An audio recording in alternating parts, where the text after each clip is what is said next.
Hello guys, welcome to my channel. My name is Sopan. अब देखने वाले हम कल के दिन के लिए यानी कि 7 जुलाई के लिए किस स्टॉक्स के अंदर अच्छा रुझान बनने वाला है, किस स्टॉक्स के अंदर आपको सेलिंग अपॉर्चुनिटीज ढूंढनी चाहिए एंड इंडेक्स स्पेसिफिक क्या लेवल्स निकल के आ रहे हैं।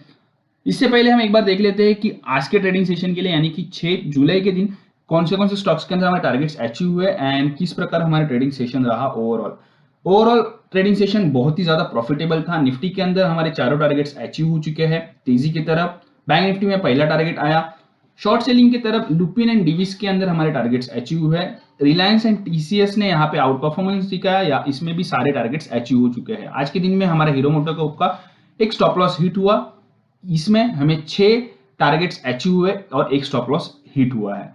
सो अभी देखते हैं कि 7 तारीख के लिए index specific and stock specific किस प्रकार रुझान निकल के आ रहा है।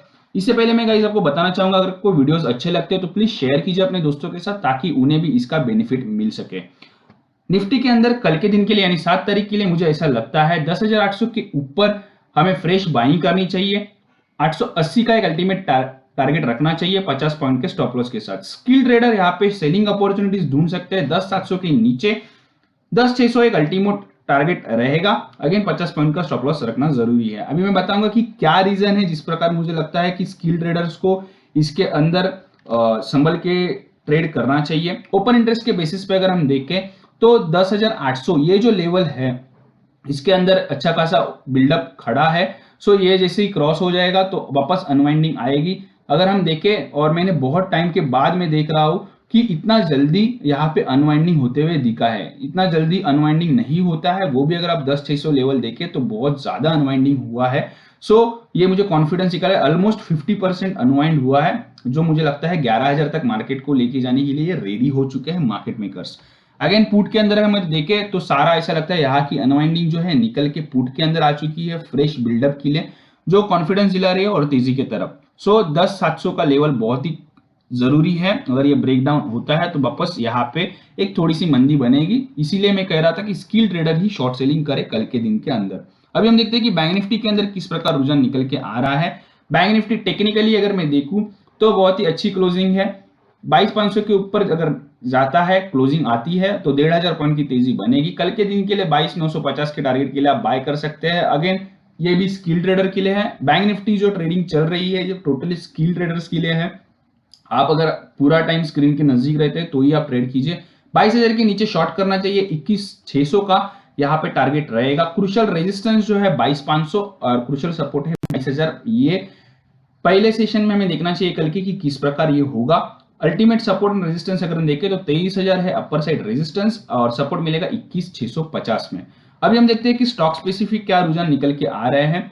मुझे लगता है मारुति के अंदर कल के दिन में हमें फ्रेश बाइंग करनी चाहिए।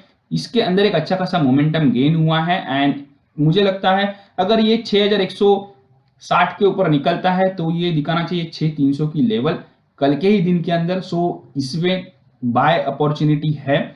अगेन हम देखें एडीएक्स के अंदर कॉन्फिडेंस से आरएसआई भी गेन दिखा रहा है। अभी आरएसआई अपने टॉप मोस्ट पे नहीं पहुंचा है, सो ये भी एक अच्छी बात है। प्राइस एक्शन बेसिस पे अगर हम देखें ब्रेकआउट हो चुका है। ये लेवल मैंने बहुत पहले ड्रॉ किया था, जो मुझे बहुत ही यूजफुल है। ये लेवल बहुत ही इंपॉर्टेंट है 5,860 की। एंड अगर हम यहाँ पे देखें डोजी के बाद अगर ऐसी तेजी आए तो ये और ज्यादा कॉन्फिडेंस दिलाती है। अभी हम देखते हैं कि दूसरा स्टॉक जो है जिसको हमें ध्यान रखना चाहिए, मुझे लगता है बजाज फाइनेंस के ऊपर हमें ध्यान रखना चाहिए। ये भी अच्छा खासा गेन यहाँ से दिखा सकता है। मुझे लगता है 3,160 के ऊपर इसमें भी बाइंग करनी चाहिए। अगेन ये 3,300 तक जाएगा। और एक बात मैं आपको बताना चाहता हूं, पोजिशनल बेसिस पे मुझे लगता है ये जाना चाहिए 3,440 लेवल तक। सो जैसे ही 160 के ऊपर निकलेगा दोनों की बाइंग आ जाएगी, पोजिशनल ट्रेडर्स की भी आ जाएगी और इंट्राडे ट्रेडर्स की भी आ जाएगी। सो आपको इसके ऊपर ध्यान रखना चाहिए। एडेक्स के अंदर अभी भी कुछ वीकनेस नहीं है। आरएसआई भी अच्छा खासा एक तेजी दिखा रहा है। एटीआर के अंदर सस्टेनेबल मोमेंटम है। सो ये भी अच्छी बात है हमें लॉन्गर पर्सपेक्टिव के लिए। अभी देखते हैं जो मैं यहाँ पे लास्ट स्टॉक ले रहा हूँ बाइंग की तरफ, ब्रिटानिया के अंदर बहुत ही बढ़िया क्लोजिंग आई है एंड ये मुझे कॉन्फिडेंस दिला रही है। अगर मैं बताऊं तो मैंने इसको ट्रैक किया था 30 तारीख ले, बट फिर भी इसके अंदर मुझे नहीं मिला। यहाँ से करेक्शन आया, बट आज के दिन में एक अच्छा खासा तेजी बनी है जो मुझे लगती है कंटिन्यू रहेगी। इसके लाइफ टाइम हाई के नजदीक ब्रिटानिया को लेके जानी चाहिए। 3700 का अल्टीमेट टारगेट है। इन बिटवीन अगर आपके लेवल्स आते हैं तो प्रॉफिट्स बुक कर लीजिए। एंड एडीएक्स भी बहुत ही अच्छा रुझान दिखा रहा है।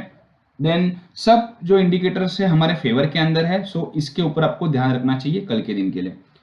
अभी हम देखते हैं सेलिंग साइड के अंदर जो गिर रहा है उसे और गिराओ, ये सिंपल रूल है मार्केट के अंदर। जो महंगा हो रहा है वो और महंगा होते जाता है, हमने देखा है। एंड अगर हम देखें तो डीवीस लैबोरेटरीज मैंने वापस सिलेक्ट किया है शॉर्ट सेलिंग के लिए। मुझे लगता है डीवीस लैबोरेटरीज के अंदर हमें फ्रेश शॉर्ट सेलिंग ढूंढनी चाहिए, जो लगभग करनी चाहिए हमें इसका जो आज का जो डे लो था उसके नीचे हमें एक सेलिंग अपॉर्चुनिटीज ढूंढनी चाहिए डीवीस लैबोरेटरीज के अंदर। सो मैं इसके अंदर शॉर्ट सेलिंग लेना चाहूंगा डीवीस लैबोरेटरीज के अंदर 150 के नीचे। इसके अंदर मेरा एक स्टॉप लॉस रहेगा 2170 का। मैं यहाँ पे परसेंटाइल बेस्ड स्टॉप लॉस ले रहा हूँ। एंड मेरे टारगेट्स जो रहेंगे, मुझे लगता है अल्टीमेट टारगेट मुझे मिलना चाहिए इसके अंदर 2110 का। सो ऑन इसके इन बिटवीन आप प्रॉफिट्स बुक कर सकते हैं, जो मैं आगे आपके साथ शेयर करूंगा। ये डिटेल्स मैं अपने ग्रुप्स के ऊपर शेयर करता हूं, जो आपको मिल जाएंगे कि क्या क्या रुझान बन रहे हैं और किस प्रकार इसके अंदर टारगेट्स आने चाहिए। सो डीवीस के अंदर मुझे लगता है ये टारगेट्स आपको ध्यान में रखने चाहिए। 2100 तक ये नीचे जाना चाहिए। जिस प्रकार ओपन इंटरेस्ट के बेसिस पे भी ये स्टॉक जो दिखा रहा है अपने रुझान, सो ये मुझे सेलिंग साइड पे कॉन्फिडेंस दिला रहा है। अभी हम देखते हैं कि अगला स्टॉक कौन सा निकल के आ रहा है। मुझे लगता है लुपिन के अंदर हमें शॉर्ट सेलिंग करनी चाहिए। लुपिन के अंदर की जो शॉर्ट सेलिंग है ये कंटिन्यू रहेगी। अगेन 870 के नीचे इसको शॉर्ट करना चाहिए। मुझे लगता है 850 का एक टारगेट रहेगा। अगेन ये भी डे लो के नीचे शॉर्ट करना चाहिए, ऐसा मुझे लगता है। एडीएक्स के अंदर कंफर्मेशन आ चुका है, बहुत ही अच्छा। हमने आज के दिन में भी इसमें अच्छा प्रॉफिट कमाया। सो मुझे लगता है ये सेलिंग कंटिन्यू रहेगी। स्टॉक अभी देखना चाहिए कहां पे आता है। मुझे लगता है 811 810 लेवल तक नीचे आना चाहिए अगर ये सेल ऑफ कंटिन्यू रहा तो। तीसरा जो हमारा शॉर्ट साइड वाला स्टॉक है औरो फार्मा। अगेन ये फार्मा स्टॉक है। सो गाइस कभी कभी मुझे लगता है कि अगर मैं एक ही सेक्टर के अंदर इतना ज्यादा अगर रिलाय हो जाओ एक पर्टिकुलर डायरेक्शन में और वही अगर आउट परफॉर्म कर दे तो ये गलत भी हो सकता है। But still guys current scenario में सारे बड़े प्लेयर्स जो है वो लाइफ टाइम हाई के नजदीक जा रहे हैं और फार्मा के अंदर प्रॉफिट बुकिंग आना लाजमी है। बिकॉज जिस प्रकार ये चला था, मार्केट जब गिर रहा था तब इसने आउट परफॉर्मेंस दिखाया था। सो थोड़ा बहुत प्रॉफिट बुकिंग तो बनता है और टेक्निकली अगर मुझे इंडिकेशंस मिलेंगे तो I am going to take this risk. So मुझे लगता है औरो फार्मा के अंदर शॉर्ट करना चाहिए 764 के नीचे। एंड अल्टीमेट टारगेट रखना चाहिए हमें 745 का। सो एंड यहाँ पे एक स्टॉप लॉस भी आपको कैरी करना जरूरी है, जो स्ट्रिक्ट स्टॉप लॉस रहेगा मोर देन 1% का है। फिर भी ये जरूरी है बिकॉज स्टॉक्स में जो वॉलेटिलिटी होती है मार्केट के अंदर, सो हमें इसके ऊपर ध्यान रखना चाहिए। अभी हम देखते हैं कि कौन से स्टॉक्स जो है उसके अंदर स्ट्रेंथ है। सो टीसीएस के अंदर मुझे लगता है जो स्ट्रेंथ है ये कंटिन्यू रहेगी। जिस प्रकार स्टॉक में मोमेंटम बना है, लाइफ टाइम हाई के नजदीक जा रहा है। मुझे लगता है 24 को लेवल आने वाले एक हफ्ते के अंदर आनी चाहिए अगर ये 2300 लेवल ब्रेक करता है कल के दिन के अंदर। दूसरा जो स्टॉक है फार्मा स्टॉक है। मुझे लगता है बायोकॉन जो है वो अच्छा खासा रुझान दिखा सकता है। एक 425 तक की लेवल इसके अंदर मुझे आते हुए दिख रही है। जिस प्रकार इसने मोमेंटम गेन किया है, जहां पे सारे फार्मा स्टॉक्स पीट रहे हैं वहां पे बायोकॉन आउट परफॉर्मेंस कंटिन्यू दिखा रहा है। सो इसके अंदर मुझे लगता है ये बाय आप कर सकते हैं 410 के ऊपर और ये 425 तक की लेवल आने वाले एक हफ्ते में दिखाना चाहिए। दूसरा जो स्टॉक है अगेन एक फार्मा स्टॉक है। सन फार्मा के अंदर एक अर्ली इंडिकेशन मुझे आते हुए दिख रहा है कि एक तेजी बनेगी। But again guys Sun Pharma के अंदर जो तेजी रहेगी वो इवेंचुअल तेजी रहेगी, इसके ऊपर आप बहुत ज्यादा कॉन्फिडेंट होकर नहीं चल सकते हैं। ये स्टॉक जाना चाहिए 490 तक की लेवल के लिए कल के दिन में। सो इसके ऊपर भी ध्यान रखिए। यहाँ पे एक स्टॉक है जिसको हमने ट्रैक किया था, हालांकि दोनों स्टॉक है जिसके अंदर मैं आपको लेवल्स दिखाना चाहता हूं। इनको अगर मैं आप देखोगे अमर राजा बैटरी के अंदर 3 तारीख के लिए मैंने यहाँ पे बाइंग कॉल लिया था। हालांकि मेरे टारगेट्स अचीव हुए थे बट ये जो आउट परफॉर्मेंस है ये कंटिन्यू रहेगा आज के दिन के लिए। इसने बहुत ही अच्छा परफॉर्मेंस दिखाया। मुझे लगता है आने वाले वक्त के अंदर हमें इसमें 745 से लेकिन 790 तक के लेवल्स दिखने चाहिए। एडीएक्स कॉन्फिडेंस दिखा रहा है, आरएसआई भी स्ट्रेंथ दिखा रहा है। सो इसमें भी आप ध्यान रखिए, इसके अंदर अच्छे खासे रुझान बन रहे हैं अमर राजा बैटरीज के अंदर। अल्टीमेट जो स्टॉक मैंने लिया है जो जिसके मुझे कॉन्फिडेंस आते हुए दिख रहा है बायर्स का, वो है महिंद्रा के अंदर ये तेजी कंटिन्यू रहेगी, जो लगभग महिंद्रा में आपको तेजी अगर मैं दिखाऊं तो इसको भी मैंने 3 तारीख को कवर किया था, लेकिन ये इतना आउट परफॉर्म नहीं कर पाया 3 तारीख को, जिसका परफॉर्मेंस आज के दिन में आया। मुझे लगता है महिंद्रा में 590 की लेवल इजीली आनी चाहिए, जो अपर साइड रेजिस्टेंस है एमएनएम के अंदर।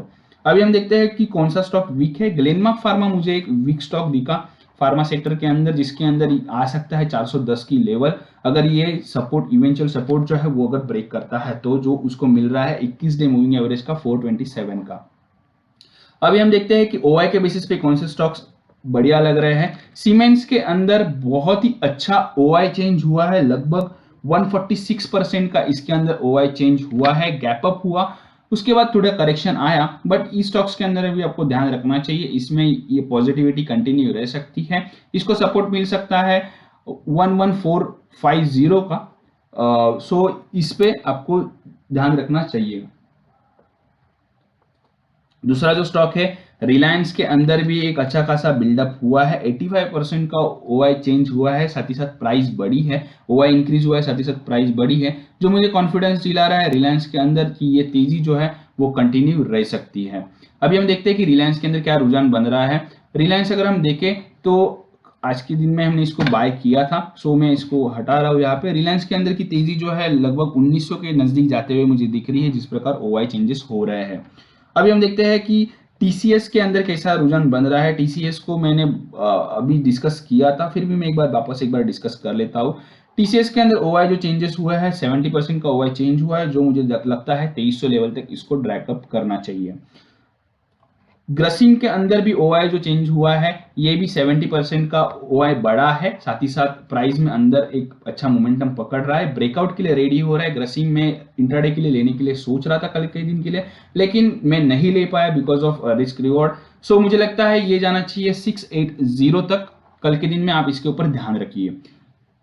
अभी हम देखते हैं कि जो आपने जो क्वेरीज पूछी थी उसके रिलेटेड हम एक बार डिस्कस कर लेते हैं। पहला जो स्टॉक मैं यहाँ पे लेने जा रहा हूँ Bharti Airtel, most demanded stock है ये भारती एयरटेल, जो मुझे लगता है आज के दिन में आउट परफॉर्म नहीं कर पाया, बहुत ज्यादा एक्सपेक्टेशंस थे एंड एक छोटा सा मुझे ऐसा लग रहा है प्रोबेबली मैं सबसे दुश्मन यहाँ पे मोल लूंगा जो लाइन में ड्रैग कर रहा हूँ। उसके बाद मुझे लगता है ये जो लाइन है इसको प्रेशराइज कर रही है एंड ये और भी ज्यादा इसको प्रेशराइज करेगी जब तक ये 616 के ऊपर नहीं निकलता। I am not going to take fresh buy, ये मैंने कल भी डिस्कस किया था एंड अगेन मैं इसके ऊपर फर्म हूं, भले ही मेरे बीच में के 4-5 टक्के निकल जाए फिर भी मैं यहाँ पे एक पोजीशन नहीं बनाऊंगा, मैं थोड़ा इंतजार करना चाहूंगा।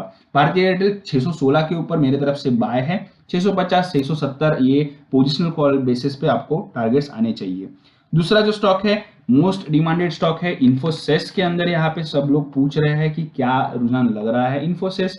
अगेन गाइस एक सप्लाई जोन हमें हिट हुआ जो लगभग 773 785 के बीच में है, हमने वहां पे इंटर किया इन्फोसिस के अंदर, बट अगेन एक करेक्शन आया। सो यहाँ पे केयरफुल रहना जरूरी है। कल के दिन में अगर मार्केट थोड़ा नीचे आता है तो ये मार्केट को थोड़ा नीचे ड्रैग डाउन करने के लिए हेल्प आउट कर देगा। सो इन लेवल्स के ऊपर आपको ध्यान रखना जरूरी है। मुझे लगता है ये थोड़ा नीचे आना चाहिए, 750 लेवल तक ये नीचे आ सकता है।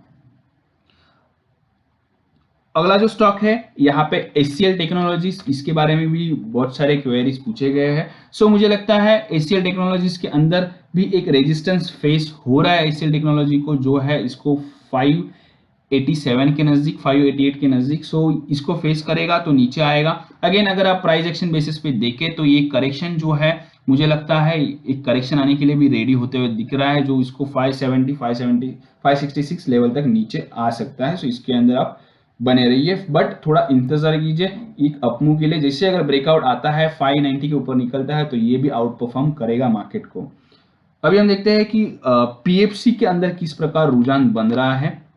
मुझे लगता है पीएफसी जो है ये एक आपको थोड़ा टाइम कंज्यूमिंग यहाँ पे है, इसके अंदर आपको थोड़ा टाइम देना जरूरी है बिकॉज यहाँ पे बॉटम हो चुका है स्टॉक का ऐसा लग रहा है, बट अगेन मार्केट के साथ अगर नहीं चलेगा तो थोड़ा इसके अंदर भी करेक्शन आ सकता है। इसके अंदर मुझे लगता है क्रूशियल लेवल जो है वो अबाउ 95 लेवल से अबाउ 95 के ऊपर, ये ही मुझे कॉन्फिडेंस दिलाएगा तेजी की तरफ, जो लगभग मुझे लगता है जाना चाहिए 103 और 110 लेवल तक ये आराम से जाना चाहिए, लेकिन 95 की लेवल क्रॉस होना जरूरी है ऑन अ क्लोजिंग बेसिस। अगला जो स्टॉक है मुझे लगता है सेल अथॉरिटीज, और ये सारे जो स्टॉक्स है अभी मैं जो कवर करने जा रहा हूँ ये आए हैं मेटल सेक्टर से, जिसको मैं लास्ट 4 मंथ से मैंने ट्रैक नहीं किया है बिकॉज मुझे उसके अंदर अच्छा खासा रुझान नहीं दिख रहा था। सेल के अंदर एक ब्रेकआउट आना चाहिए और ये मोमेंटम कंटिन्यू रहना चाहिए। टाइम कंज्यूमिंग है, अगर अब मैं यहाँ पे ट्रेंड इसका देखूँ तो थोड़ा अपवर्ड ट्रेंड ही है, बट थोड़ा टाइम कंज्यूमिंग है, थोड़ा टाइम लेगा। सो आप इसके अंदर बने रह सकते हैं। मुझे लगता है क्रूशियल लेवल जो है इस ब्रेकआउट के बाद ही आएगा, जो लगता है 33 के ऊपर आएगा। अगेन इसको रेजिस्टेंस जो है अपर साइड रेजिस्टेंस भी फेस होंगे, बट आपको टाइम देना जरूरी है सेल के अंदर। अगला जो स्टॉक है मुझे लगता है हिंडाल्को जो है, ये पूछा गया था, सो हिंडाल्को एक बार मैं देख लेता हूं।